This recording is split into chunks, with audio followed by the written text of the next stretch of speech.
Hello, lords and ladies of YouTube, and welcome back to Nightly Gaming's Nightly Gaming and another episode of Gaming News. So, starting off, we will be talking about the League of Legends World Championship Semifinals. First match was Origin versus SKT T1. It is a European team versus a Korean team, and both of the semifinals were European teams versus Korean teams. SKT ended up winning 3 games in a row, 0 wins for Origin, moving SKT into the finals and Origin out of the tournament. So with Origin losing the tournament, that ends their rise from Challenger Series to top 4 in Worlds in one split, so congratulations to Origin on that amazing showing. Congratulations to SKT for making it into the finals.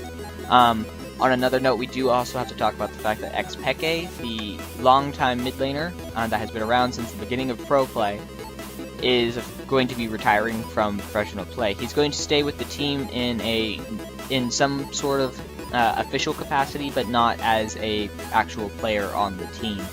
So, thank you, Xpeke, for all the great times, all the great plays, and for the great memes.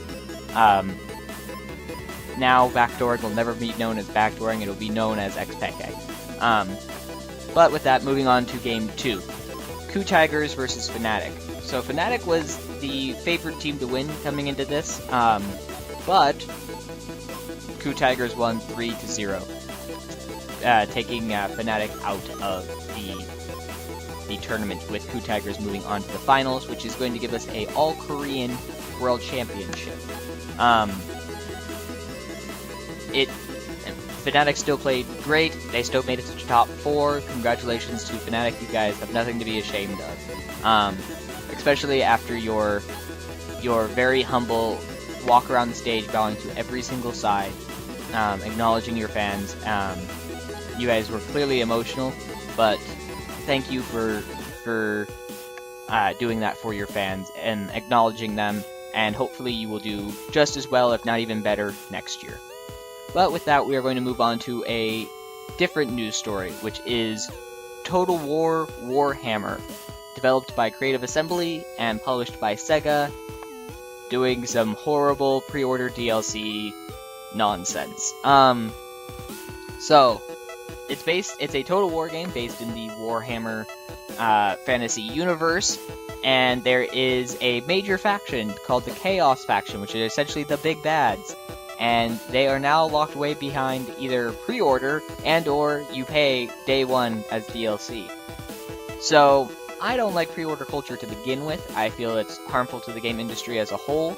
It leads to publishers caring more about good advertising and having a game look good than actually being good. So that way people pre-order, they get all their money up front, and then they don't actually have to put out a good game. So it can lead to lots of problems that way. It also is just silly. Why would you want content locked away for only the people who pre-order a game? What if I didn't hear about the game until after it came out? Now I never get that pre-order content, or I have to pay extra for it? That doesn't seem good for the consumer as a whole. Meanwhile, day one DLC, I don't actually have much of a problem with when it's things such as skins or you know, any other kind of cosmetic aspects of the game. Because usually what happens is the art teams finish their work on a game before the actual game is done, so they're mostly just sitting around doing nothing. So have them work on skins and things that can be released as day one DLC. That's totally okay with me. Doesn't affect gameplay. It means that we'll have more content, and if you are a huge fan of the game, you're willing to spend that extra money on skins and things such as that.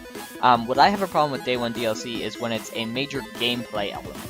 So taking off one of the biggest factions in all of the Warhammer universe and locking it away, that's not okay with me. If a huge faction like that is available on day one, it should be released day one. But, you know, hopefully the community backlash, there's been major backlash, will change the opinions of Creative Assembly and Sega to fix their DLC practices, but only time will tell. To be fair, Total War does have a history of doing these things. For example, in Rome Total War, there was the Spartan faction that they locked away that people had to pay for. It was ridiculous. Everyone wants to play as Spartans. They knew people would buy it, so they locked it away. They're doing the same thing now, but I don't think that the Warhammer fans are going to tolerate it, especially when it's not just like, oh, you locked away a city, you're locking away an entire, like, faction of the universe. It's not going to fly this time, I don't think. But like I said, only time will tell. Anyways, that's going to be it for the gaming news today. If you guys had any news stories you thought I should have mentioned, or have any questions about the news stories I did mention, leave your comments down in the comment section down below, and I'm willing to have all sorts of conversations down there. If you guys enjoyed the video, click the like button. If you want to see any of my previous videos, check out my channel, and if you want to be updated whenever I put out new videos, click that nice red subscribe button and you'll be notified every time my face pops up on the interwebs. I do one video every single day, so you'll get a new video every single day. Anyways, thank you all so much for watching, and I will see you all next time. Bye!